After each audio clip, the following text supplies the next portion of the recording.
கர்த்தரை தேடுறதுனா என்ன? ஒரு சில நேரம் ஆண்டவர் என்ன பண்ணுவார் தெரியுமா?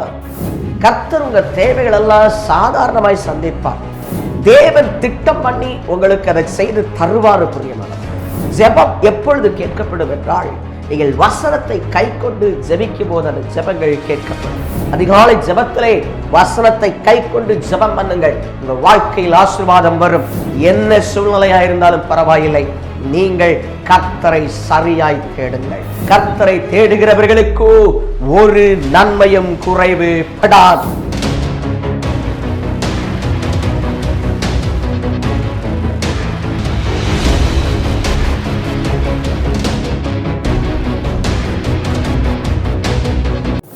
கர்த்தருக்கே மகிமை உண்டாவதாக. கிறிஸ்துவின் சீஷர்கள் ஊழியங்களிலிருந்து உங்கள் அன்பு சகோதரன். பிதாவாகி தேவனுடைய அன்பும் கர்த்தராகிய இயேசு கிறிஸ்துவின் கிருபையும் பரிசுத்த ஆவியானவரின் அன்யோன்ய வழிநடத்தலும் பாதுகாப்பும் அரவணைப்பும் உங்கள் யாவரோடும் இருப்பதாக. ஆமென், ஆமென், ஆமென். சத்திய ஜீவ ஒளியின் மூலமாக உங்களை வாரந்தோறும் சந்திப்பதில் மகிழ்ச்சி அடைகிறேன். கர்த்தர் உங்கள் வாழ்க்கையிலே நன்மையான காரியங்களை செய்து தருவாராக. ஆமென். கர்த்தர் உங்கள் தேவைகளை சந்தித்து உங்களை தம்முடைய ராஜ்யத்துக்கு நேரே கொண்டு வந்து அவருடைய திட்டத்தை உங்கள் வாழ்க்கையில நிறைவேற்றுவாராக. ஆமென், ஹல்லேலூயா. இந்த நாளிலும் கூட தேவனே எங்களிடத்தில் இந்த சத்திய ஜீவ ஒளியை பார்க்கிற இந்த ஜனங்களிடத்தில் எதை பேச விரும்புகிறீர் என்று சொல்லி ஆலோசனைக்கு நேரே, தேவனுடைய ஆலோசனைக்கு நேரே காத்திருந்த போது கர்த்தர் தந்த ஒரு வார்த்தை, இது ஒருவேளை எல்லாருக்கும் தெரிஞ்ச வார்த்தையாக இருக்கலாம். சங்கீதங்களின் 34வது சங்கீதம் 10வது வசனம், சிங்க குட்டிகள் தாழ்ச்சி அடைந்து பட்டினியாயிருக்கும், கர்த்தரை தேடுகிறவர்களுக்கோ ஒரு நன்மையும் குறைவு படாது. ஹல்லேலூயா. சிங்க குட்டிகள் தாழ்ச்சி அடைந்து பட்டினியாயிருக்கும், கர்த்தரை தேடுகிறவர்களுக்கோ ஒரு நன்மையும் குறைவுபடாது. ஹல்லேலூயா. தேவன் உங்களை பலப்படுத்துவாராக. தேவனுடைய ஆசீர்வாதங்கள் உங்களுக்கு கிடைக்கும்படிக்கு தேவனுடைய அனுக்கிரகம் உங்களுக்குள்ளே உண்டாவதாக. ஆமென். சிங்க குட்டிகள் தாழ்ச்சி அடைந்து பட்டினியாயிருக்கலாம். அதாவது சிங்கம் காட்டுக்கே ராஜாவா இருக்கிறது என்பதை பார்க்கிறோம். அவைகள் பட்டினி கிடைப்பது என்பது கொஞ்சம் அரிதான, அதாவது கஷ்டமான ஒரு காரியம். ஆனால் இங்கே வசனம் சொல்லுகிறது, சிங்க குட்டிகள் தாழ்ச்சி அடைந்து பட்டினியாயிருக்கும். ஹல்லேலூயா. சிங்க குட்டிகள் தாழ்ச்சி அடைந்து பட்டினியாயிருக்கும், ஆனால் கர்த்தரை தேடுகிறவர்களுக்கோ ஒரு நன்மையும் குறைவு படாது. ஹல்லேலூயா. நீங்கள் கர்த்தரை தேடுகிறீர்களா? கர்த்தரை தேடும் போது கர்த்தர் உங்களுக்கு நன்மைகளை தருவாருங்க. கர்த்தர் உங்க வாழ்க்கையில நன்மையானவர்களை செய்யறதற்கு அவர் இன்றைக்கும் ஆயத்தமாக இருக்கிறார். என்றென்றும் உங்களுக்கு ஆசீர்வாதத்தை தருகிறதற்கு அவர் கிருபையுள்ளவராகவே இருக்கிறார். நீங்கள் தேவனிடத்தில் பெற்றுக்கொள்ள வேண்டிய அந்த ஆசீர்வாதத்திற்கு நீங்கள் செய்ய வேண்டிய ஒரு காரியம், அவரை தேட வேண்டும். ஆமென். 4வது வசனத்திலே சொல்கிறது, இதே சங்கீதம் 34, நான் கர்த்தரை தேடினேன், அவர் எனக்கு செவி கொடுத்து என்னுடைய எல்லா பயத்துக்கும் என்னை நீங்களாக்கி விட்டார். ஹல்லேலூயா. நான் கர்த்தரை தேடினேன். ஆமென். கர்த்தரை தேடினா எல்லா பயத்துக்கும் நம்மளை நீங்களாக்கி விடுவாருங்க. ஹல்லேலூயா. குறிப்பா பார்த்தீங்கன்னா, இந்த நாட்கள் இப்ப இருக்கிற சூழ்நிலை, உலகம் முழுவதும் அநேக ஜனங்கள் இந்த கொள்ளை நோயினாலே மரித்து விட்டார்கள், மரித்து கொண்டிருக்கிறார்கள். நிலைமை படும் மோசமான ஒரு சூழ்நிலையை அடைந்து கொண்டிருக்கிறது. இவைகள் இன்னும் காலங்கள் சொல்லும் இவைகள் சரியாகிறதற்கு. கர்த்தர் எப்போ இந்த காரியத்திலிருந்து, அதாவது இந்த கொரோனாங்கிற அந்த கொள்ளை நோயை அவர் கரத்தை எடுத்து அதை விடுவிக்கிறாரோ அது வரைக்கும் இவைகள் சம்பவிக்கும். அதனால அப்படிப்பட்ட ஒரு சூழ்நிலை, இந்த சூழ்நிலை நிமித்தம் அநேகருக்கு பயங்கள், அநேகருக்கு குழப்பங்கள், அநேகருக்கு நெருக்கங்கள். எந்த பயமா இருந்தாலும் இந்த வசனம் சொல்கிறது திட்டம் தெளிவாக, என்னுடைய எல்லா பயத்துக்கும் என்னை நீங்களாக்கி விட்டார். ஹல்லேலூயா. அவர் நம்மளை எந்த பயத்துக்கும் என்ன செஞ்சுறாரு? நீங்களாக்கி விடுறாருங்க. ஆமென். கர்த்தரை தேடும் போது அவர் செவி கொடுக்கிறவராக இருக்கிறார். ஹல்லேலூயா. நீங்க கேட்கலாம், பிரதர் கர்த்தரை தேடுறதுனா என்ன? முதல்ல நம்ம அதை கவனிக்கணும். கர்த்தரை, ஏன்னா நம்ம முதல்ல பார்த்த வசனம், சிங்கக்குட்டிகள் தாழ்ச்சி அடைந்து பட்டினியா இருக்கும், ஆனால் கர்த்தரை தேடுகிறவர்களுக்கோ ஒரு நன்மையும் குறைவிடாது. அப்போ உங்க வாழ்க்கையில நன்மை குறைவிடாமல் இருக்க வேண்டுமானால், உலகமே இருளின் அதிகாரத்துக்குள்ள இருந்தாலும், உலகமே பயங்கரமான பிரச்சனைகளும் போராட்டங்களும் அந்த உலகத்திலே ஜனங்கள் சந்தித்துக் கொண்டிருந்தாலும், உங்கள் வாழ்க்கை ஆசீர்வாதமா இருக்கணுமா? கர்த்தரை தேடி பாருங்க. ஹல்லேலூயா. உங்க குடும்பம் ஆசீர்வாதமா இருக்கணுமா? கர்த்தரை தேடி பாருங்க. அவர் தன்னுடைய வார்த்தையை ஒரு நாளும் மறுதலிக்கவே மாட்டாருங்க. அவர் இதை சொல்லி இருக்கிற இந்த வார்த்தைக்கு நீங்க செவி கொடுப்பீங்கன்னா உங்களை ஒரு நாளும் கைவிட மாட்டாரு, ஒரு நாளும் உங்களை விட்டு விலகிட மாட்டாரு, உங்களுக்கு நிச்சயமாய் செவி கொடுப்பாரு. அப்போ தேவன், அதுவும் தெளிவாய் நாம் பார்க்கிறோம், கர்த்தரை தேடினேன் அவர் எனக்கு செவி கொடுத்து. அல்லேலூயா. கர்த்தரை தேடின பொழுது அவர் செவி கொடுக்கிறவராய் இருக்கிறார். ஆனால் கர்த்தரை தேடுறதுனா என்னன்னு முதல்ல தெரியணும். ஆமென். ஹல்லேலூயா. பாருங்கள், தேவனை முழு இருதயத்தோடு நாம் நோக்கி பார்க்கும்போது, முழு இருதயத்தோடு எங்கள் ஆண்டவரே நாங்கள் உம்மை நோக்கி பார்க்கிறோம். அழகாக ஒரு வசனம் சொல்லுகிறது, வேலைக்காரரின் கண்கள் எஜமானனின் கைகளை நோக்கி இருக்குமா. ஆமென். உமது முகத்தையே எங்கள் கண்கள் தேடுகிறது என்று சொல்லி ஒரு வார்த்தை சொல்லுகிறது. அவருடைய முகத்தையே தேட வேண்டும், அவரையே தேட வேண்டும். வேலைக்காரர்கள் எதற்கு அந்த எஜமானரை பார்க்கிறார்கள்? எனக்கு ஏதாகிலும் கிடைத்து விடாதா, ஏதாகிலும் ஒரு நன்மை எனக்கு கிட்டிவிடாதா, எனக்கு இந்த சம்பளம் கரெக்டா கிடைச்சிடாதா, அல்லது இந்த சம்பளத்தில் எனக்கு இன்னும் பெருக்கங்கள் வந்து விடாதா என்கிற ஒரு பெரிய எதிர்பார்ப்பு யாருக்கு இருக்கிறது? அந்த வேலைக்காரனுக்கு இருக்கிறது. ஆமென். அல்லேலூயா. அதே போல நீங்கள் தேவனை என் ஆண்டவரே என்று சொல்லி அவருடைய முகத்தை ஒரு பெரிய எதிர்பார்ப்போடு தேடுவீங்கன்னா, ஒரு சில நேரம் ஆண்டவர் என்ன பண்ணுவார் தெரியுமா? இவங்க ஏன் கட்டளையை கை கொள்ளுகிறதுக்காக தேடுறாங்களா, அல்லது வெறும் ஆசீர்வாதத்துக்காக மட்டும் தேடுறாங்களாங்கிறதையும் அவர் கவனிப்பாருங்க.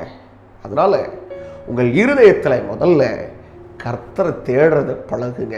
இயேசு கிறிஸ்து சொல்லி கொடுக்கிறாரு, முதலாவது தேவனுடைய ராஜ்யத்தையும் அவருடைய நீதியையும் தேடுங்கள், அப்பொழுது இவைகளெல்லாம் உங்களுக்கு கூட கொடுக்கப்படும். ஆமென். அப்ப முதலாவது தேட வேண்டியது தேவனுடைய ராஜ்யத்தையும் அவருடைய நீதியையும். அப்ப தேவனுடைய ராஜ்யத்தையும் நீதியையும் தேடுறதுக்கு ஏதுவா உங்களை நீங்க ஒப்பு கொடுத்துட்டீங்க அப்படின்னு சொன்னா, கர்த்தர் உங்க தேவைகள் எல்லாம் சாதாரணமாய் சந்திப்பார். அதுவும் அற்புதமாய் அவைகள் நடக்கும், ரொம்ப சுலபமாய் உங்களுக்கு காரியங்கள் நடக்கும். இது கர்த்தருடைய கரத்திலிருந்து உங்களுக்கு கிடைக்கும். பிரியமானவர்களே, அல்லேலூயா. தேவன் திட்டம் பண்ணி உங்களுக்கு அதை செய்து தருவாரு. பிரியமானவர்களே, நீங்க பரிபூர்ணமா பிடிச்சுக்கிடுங்க. ஆண்டவரே, ஆண்டவரே எனக்கு கொடுங்க, என்ன நீங்க வழி நடத்துங்க, எனக்கு நீங்க தர்றதை நான் பெற்றுக்கொள்ள விரும்புகிறேன். அதே சமயத்தில் உங்களை நான் சரியாய் தேட விரும்புகிறேன். ஆமென். சரியாய் தேடுதல் என்றால் என்ன தெரியுமா? வேத வசனத்தை நாம் எடுத்து கவனித்து அந்த வசனத்துக்கு நேரா நம்மளை ஒப்பு கொடுக்கணும். ஆமென். ஹல்லேலூயா. அந்த வசனத்துக்கு நேரம் நம்மளை அர்ப்பணிக்கணும். அந்த வசனத்துக்கு நேரம் நம்மளை அர்ப்பணிச்சு, ஆண்டவரே இந்த வசனத்தின் வார்த்தைகளை நான் கை கொள்ள விரும்புகிறேன், நான் உங்களை இந்த வசனத்தை கை கொள்றதுனால உங்களை தேட விரும்புகிறேன் அப்படின்னு சொல்லுங்க. ஆமென். ஏன் தெரியுமா? அவர் தம்முடைய வார்த்தைகளை கை கொள்ளுகிறவர்களை ஒரு நாளும் கைவிட மாட்டாருங்க. அவருடைய வசனத்தை நீங்க செவி கொடுத்துட்டீங்கன்னா ஒரு நாள் உங்களை கைவிடவே மாட்டாருங்க. உங்களை பலப்படுத்துவாருங்க. நீங்க அதற்கு நேரம் உங்களை ஒப்பு கொடுங்க. ஆண்டவரே உடைய வசனத்துக்கு நேரே என் இருதயத்தை திருப்புகிறேன், உடைய வார்த்தைக்கு நேரே என்னுடைய இருதயத்தை திருப்புகிறேன், என் இருதயம் உமக்கு நேராகட்டும். ஒப்பு கொடுப்பீங்களா?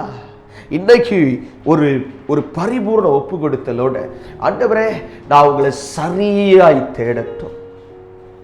சிலர் அதிகாலையில் எழும்பி தேவனை தேடுகிறவர்கள் இருக்கிறார்கள், ஜெபம் பண்ணுவார்கள்.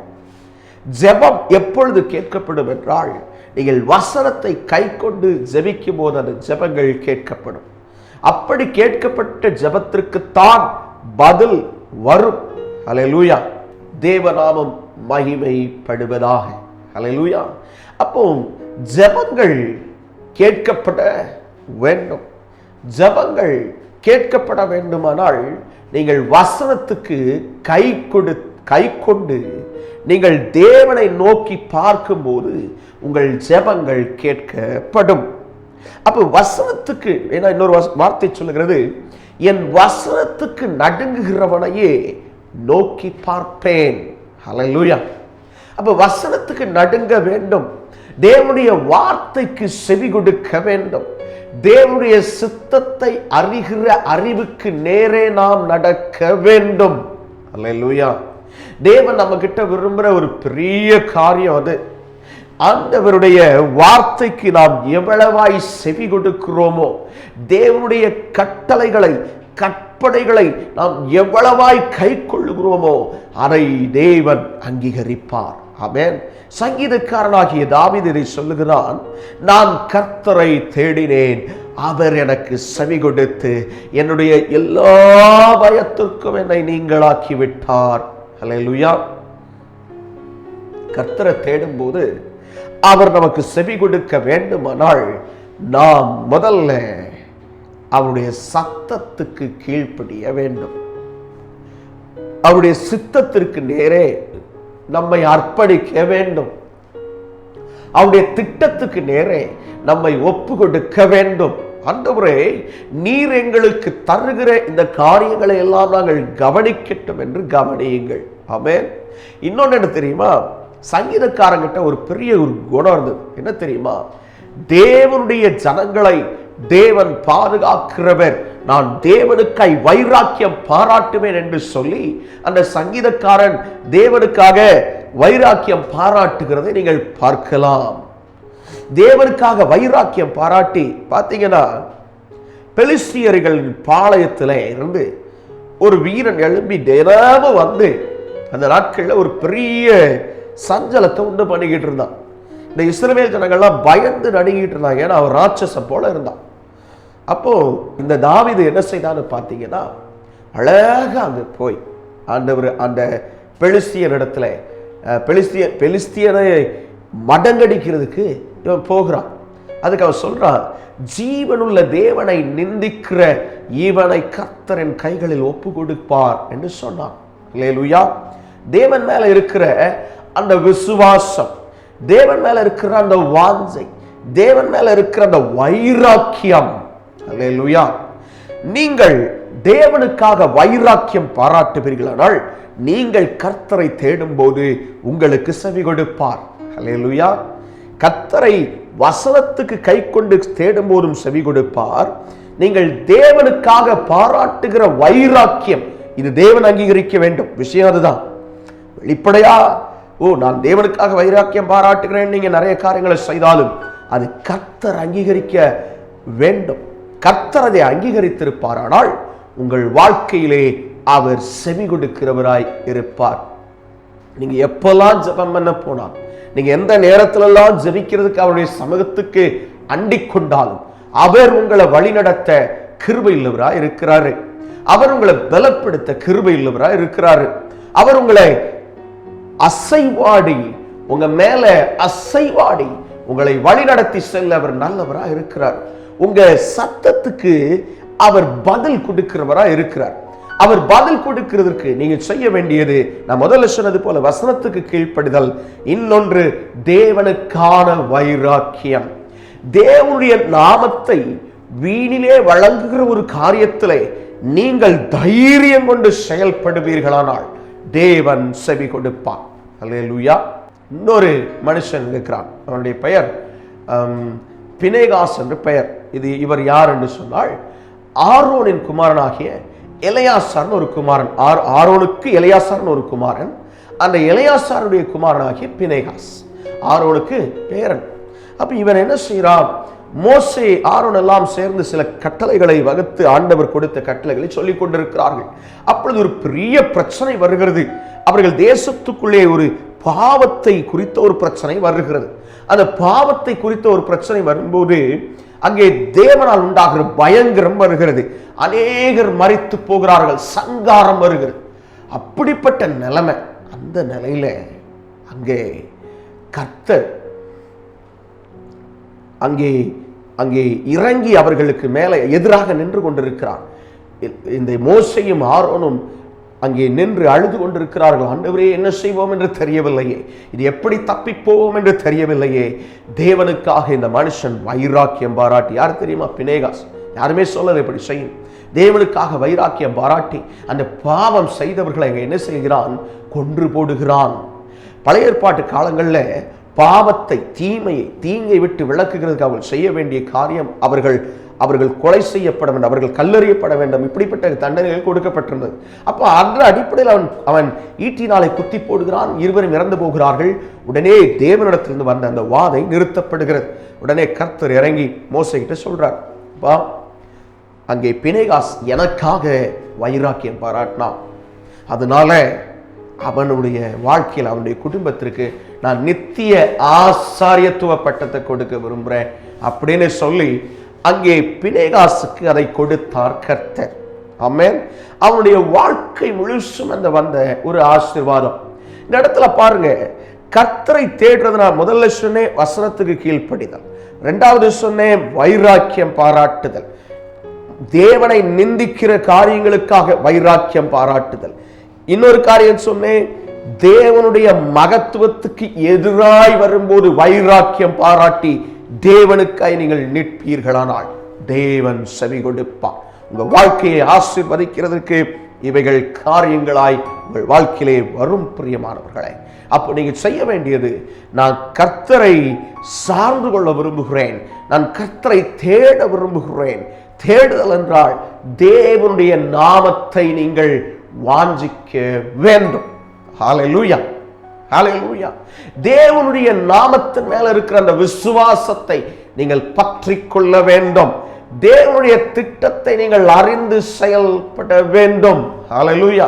தேவன் உங்க வாழ்க்கையில செயல்படுறதுக்கு நீங்க செய்ய வேண்டியதெல்லாம், ஆண்டவரே உங்க திட்டத்தை நாங்க நிறைவேற்றிக் கொள்ள எங்களுக்கு உதவி செய்யுங்கன்னு கேளுங்க. ஆமென். அவருடைய திட்டத்துக்கு நீங்கள் உங்கள் இருதயத்தை செவி சாய்ப்பீர்களானால், தேவ சித்தம் இதுதான், தேவ திட்டம் இதுதான், அதனால நான் அதற்கு செவி சாய்க்கிறேன் என்று சொல்லுவீர்களானால் உங்க வாழ்க்கை ஆசீர்வதிக்கப்படுவது நிச்சயம். ஆமென். தேவன் உங்களுக்கு செவி கொடுப்பது நிச்சயம். தேவன் செவி கொடுப்பாரானால் பயங்கள் போய்விடும். மாத்திரமல்ல, ஒரு நன்மையும் குறைவு படாது. ரெண்டு காரியங்களை பார்த்தோம். ஒன்று, கர்த்தரை தேடுகிறவர்களுக்கோ ஒரு நன்மையும் குறைவுபடாது. அப்ப கர்த்தரை தேடுதல்னா என்னன்னு பார்க்கிறோம். கர்த்தரை தேடுறதுல தேவனுடைய வசனத்தை கை கொள்ளுதல் அவசியம். தேவனுக்காய் வைராக்கியம் பாராட்டுதல், அதை கர்த்தர் ஒத்துக்கொள்ள வேண்டும் என்று சொன்னேன். ஆமென். அவர் அதை அக்செப்ட் பண்ணிட்டார்னா யாருமே அவருக்கு ஆலோசனை சொல்ல வேண்டியதில்லை. அவரே இறங்கி வந்து உங்களுக்காக நான் உனக்கு இந்த ஆசீர்வாதத்தை வைக்கிறேன் என்று சொல்லி ஆசீர்வதிப்பார். ஹல்லேலூயா, ஹல்லேலூயா. தேவனிடத்திலே, ஆண்டவரே என்னை நான் ஒப்பு கொடுக்கிறேன், உம்முடைய பரிபூர்ண ஆசீர்வாதங்கள் எனக்குள்ளே பெருகட்டும். வாஞ்சையோடு கேட்பீங்களா? நீங்க அதை பெற்றுக்கொள்ளுகிறதுக்கு செய்ய வேண்டியதெல்லாம் தேவன் செவி கொடுக்கிறதுக்கு ஏதுவாக கர்த்தரை தேட வேண்டும். கர்த்தரை தேடுகிறதற்கு அதிகாலை நேரம் சரியா இருக்கும். அழகா இன்னொரு வசனம் சொல்லுகிறது, கர்த்தரை கண்டடையத்தக்க சமயத்தில் அவரை தேடுங்கள் என்று எழுதப்பட்டிருக்கிறது. அதிகாலை ஜெபங்கள் அவசியம். அதிகாலை ஜெபத்திலே வசனத்தை கை கொண்டு ஜெபம் பண்ணுங்கள். உங்க வாழ்க்கையில் ஆசீர்வாதம் வரும். வசனத்தை கை கொள்ளுதல் என்னென்ன காரியங்கள் என்று நீங்கள் கவனிப்பீர்களானால் தேவனுடைய பரிபூர்ண ஆசீர்வாதங்களை பெற்றுக் கொள்ளுகிறதுக்கு வசனத்துக்கு நேரே உங்கள் இருதயத்தை நேராக்குங்கள். உங்க வாழ்க்கை பெரிதாய் ஆசீர்வதிக்கப்படும். வசனத்துக்கு நேராக்குகிறதற்கு தேவனே என் இருதயத்தை உங்க பக்கமாய் சாய்த்து நான் நடக்க விரும்புகிறேன். என்னுடைய வாழ்க்கை நேரான பாதையிலே பயணிக்கிறதற்கு என்னை நான் ஒப்பு கொடுக்கிறேன் என்று சொல்லுங்கள். தேவன் உங்களை ஆசீர்வதிப்பாராக. தேவனுடைய நாமம் உங்க வாழ்க்கையிலே விலையேறப்பட்ட ஆசீர்வாதங்களை கொண்டு வரும். அந்த நாமத்தை பற்றி கொண்டிருங்கள். அந்த நாமத்தின் மேலே விசுவாசம் உள்ளவர்களாயிருங்கள். அதிகாலையில் கர்த்தருடைய சமூகத்தில் நில்லுங்கள். ஒருவேளை சிலருக்கு ராக்காலங்களில் தேவனோடு இருக்கிற வாஞ்சை இருக்கும். அதை தேவனே உங்களுக்கு தருகிறவராய் இருக்கிறார். நீங்கள் அதை நிறைவேற்றி, ஆண்டவரே நான் உம்மை அண்டிக்கொள்ள விரும்புகிறேன், ராக்காலத்திலே உம்மை பற்றி கொள்ள விரும்புகிறேன் என்று சொல்லி அவரை பரிபூர்ணமாய் பற்றி கொள்ளுங்கள். அவருடைய ராஜரீகம் உங்க வாழ்க்கையிலே பெரிய காரியங்களை செய்யும். ஆமென். அப்போ ஆண்டவரே நான் கர்த்தரை தேடும் போது பயங்களுக்கு நீங்களாக்கி விடுகிறார். நீங்க ஒருவேளை இந்த காலங்கள்ல கொரோனாவினால ஒரு பெரிய சோர்வுக்குள்ள இருக்கலாம். ஒருவேளை உங்க குடும்பத்துல யாரோ ஒருவருக்கு அந்த பாதிப்பு, அல்லது குடும்பமே பாதிக்கப்பட்டிருக்கலாம், அல்லது பாதிக்கப்பட்டு இப்பதான் கொஞ்சம் கொஞ்சமா நீங்க சரியாயிட்டு வந்துகிட்டு இருக்கலாம், அல்லது ஒரு சில நேரம் நீங்க பாதிக்கப்பட்டு என்ன நடக்குமோன்னு தெரியாத ஒரு நெருக்கத்தின் பாதையிலே நீங்கள் நின்று கொண்டிருக்கலாம். என்ன சூழ்நிலையா இருந்தாலும் பரவாயில்லை, நீங்கள் கர்த்தரை சரியாய் தேடுங்கள். சரியானபடி வசனத்துக்கு எதில் நான் இன்னும் கீழ்ப்படியணும், தேவனுக்காக எதிலெல்லாம் நான் வைராக்கியம் பாராட்டணும், என்னென்ன காரியத்திலே நான் சரியாய் நடக்க வேண்டும். மாம்ச வைராக்கியமும் உண்டு, தேவனுக்குரிய வைராக்கியமும் உண்டு. மாம்ச வைராக்கியம் ஒன்றுக்கு முதலாவது. தேவனுக்கென்று நாம் வைக்கிற வைராக்கியங்களே மேலான காரியங்கள் நம்முடைய வாழ்க்கையிலே செய்து கொண்டு வரும். அல்லேலூயா. அப்ப நான் செய்ய வேண்டியதெல்லாம், ஆண்டவரே நான் சரியான நேரத்துக்கு தேடணும். அதிகாலையில் ஒரு நேரத்தை குறித்து வைத்துக் கொள்ளுங்கள். இந்த நேரத்தில் நான் ஜெபிக்க வருவேன், நான் இந்த நேரத்தில் தேவனே உங்க சமூகத்துக்கு வருவேன் என்று சொல்லி ஒப்பு கொடுங்க. அல்லது இரவு நேரத்திலே ஒரு நேரத்தை குறித்துக் கொள்ளுங்கள். அல்லது தானியேல் ஜெபித்தது போல அந்தி சந்தி மத்தியான வேளைகளிலே ஜெப நேரத்தை ஒதுக்கி ஜெபம் பண்ணுங்கள். தேவன் உங்களை வழி நடத்துவார். ஆமென். தேவனை தேடுகிற முழு இருதயம் உங்களுக்குள்ளே வருமானால் கர்த்தரை தேடுகிறவர்களுக்கு ஒரு நன்மையும் குறைவு படாது. ஹல்லேலூயா. ஒரு நன்மையும். அதாவது நீங்க ஒருவேளை இன்னொரு வசனம் சொல்லுகிறது, நான் அவர்களுக்கு கொடுக்கும் தேன்கள் அல்லது கோதுமைகள் அல்லது பால்கள் இவைகளுக்காக அவர்கள் என்னை தேடி வருவார்கள் என்று சொல்லி எழுதப்பட்டிருக்கிறது. நான் அவர்களுக்கு கொடுக்கும் நன்மைகளுக்காக என்னை தேடி வருவார்கள். ஆமென். ஆண்டவர் கொடுக்கிற நன்மைகளுக்காக நாம் அவரை தேடி அவரிடத்திலே போக வேண்டும். ஆமென். தேவனிடத்திலே அநேக நன்மைகள் உண்டு. இந்த உலகத்திற்குரிய நன்மைகள் உண்டு. அதை காட்டிலும் மேலான ஒன்று இருக்கிறது, பரலோக ராஜ்யத்திற்கு நேரே கொண்டு போகிற நன்மை. நீங்களும் நானும் பரலோக ராஜ்யத்துக்கு நேரே போகிறதற்காக அழைக்கப்பட்டோம். ஹல்லேலூயா, ஹல்லேலூயா. பரலோக ராஜ்யத்திற்கு நேரே போகிறதற்காய் அழைக்கப்பட்டிருக்கிறோம். ஹல்லேலூயா. கிறிஸ்துவின் சித்தத்தை சுமந்தவர்களாக, கிறிஸ்துவை நம் வாழ்க்கையிலே பெற்றுக்கொண்டு நடக்கிறவர்களாக நாம் கடந்து போகும்போது அந்த பரலோக ராஜ்யத்திற்கு நேரே நம்மை நடத்தி செல்லுவார். இது மகா பெரிய நன்மை. இது ஆமென். என்ன நன்மை?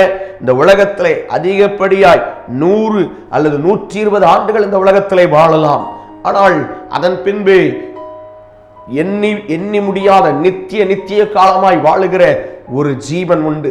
அந்த நித்திய ஜீவனுக்குள்ளே நாம் பிரவேசிக்க வேண்டுமானால் கர்த்தராகிய இயேசு கிறிஸ்துவின் போதனைக்கு இருதயத்தை திருப்ப வேண்டும்.